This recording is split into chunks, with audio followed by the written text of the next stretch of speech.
మెదక్ జిల్లాలో దారుణం జరిగింది. పోలీసుల విచారణలో హత్య ఘటన బయటపడింది. తనను దూరం పెట్టిందని ప్రియురాల్ని ప్రియుడు హత్య చేశాడు.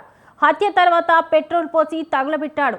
ఈ నెల 6 నుంచి రేణుక కనిపించకుండా పోయింది. తల్లి కనిపించకపోవడంతో మెదక్ టౌన్ పిఎస్లో కొడుకు శ్రీనాథ్ ఫిర్యాదు చేశాడు.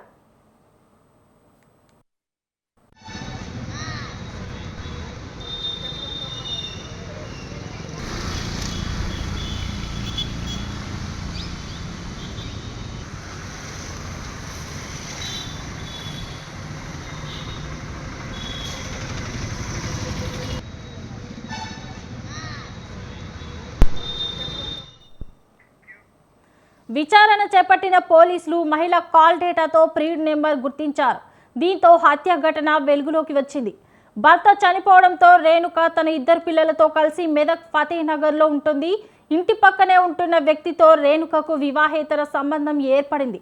విషయం ఇంట్లో తెలిసి కుమారులు మందలించడంతో ఆ మహిళ ప్రియుడిని దూరంగా పెట్టింది.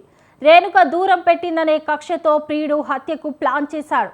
హత్య చేసిన తర్వాత పెట్రోల్ పోసి తగులబెట్టాడు.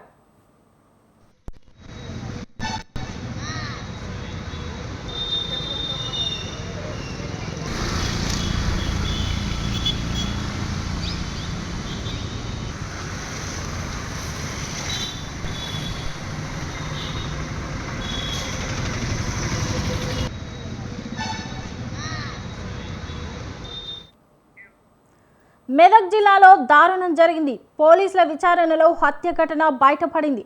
తనను దూరం పెట్టిందన్న ప్రియురాల్ని ప్రియుడు హత్య చేశాడు. హత్య తర్వాత పెట్రోల్ పోసి తగులబెట్టాడు. ఈ నెల 6 నుంచి రేణుక కనిపించకుండా పోయింది. తల్లి కనిపించకపోవడంతో మెదక్ టౌన్ పిఎస్లో కొడుకు శ్రీనాథ్ ఫిర్యాదు చేశాడు. ఇదే అంశంపై మరింత సమాచారం మా ప్రతినిధి మల్లారెడ్డి అందిస్తారు. చెప్పండి మల్లారెడ్డి. గుడ్ ఈవినింగ్ శోభ. మెదక్ జిల్లాలో ఒక దారుణమైన ఘటన చోటు చేసుకుంది. మెదక్ జిల్లా కొల్చారం మండలం సంగాయపేట గ్రామానికి చెందిన రేణుక భర్త చనిపోవడంతో మెదక్ లో తన 2 పిల్లలతో సహా జీవనం గడిపిస్తుంది. అక్కడ ఆ యేసు అనే వ్యక్తితో పరిచయం కావడంతో అక్రమ సంబంధం దారితీసింది.